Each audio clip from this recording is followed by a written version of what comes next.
Boy, ba't mga ipamihit doon? Ay, ito Mang Ding. Customer boy, pagbuksan mo nga. Sige. Sino ba yun? Bagong customer. Stop boy!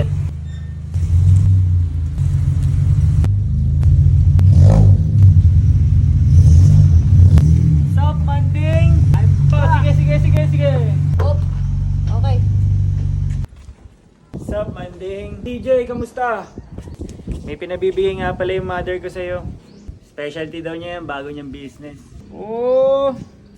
Sino ba mama mo? Mama, Mary nga!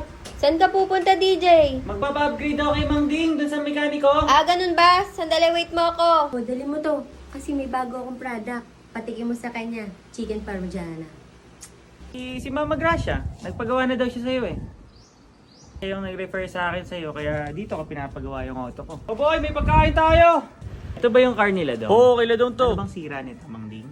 Ito ba? Ano bang plano niya dito sa auto niya, Mang Ding? Nagpa-upgrade yung loko na yun eh. Dahil palang magpalakas sila dong. Parang may gusto daw siya si Baken eh. Di ko nga alam, bigla na lang na isang araw, may dala-dala dito mga pyesa. Kung ano-ano pa pagpapalitan dito, dyan pa namin. Pero napalitan ko na yung manifold. Kaya konti na lang, kumbaga, pakabit mo sa akin.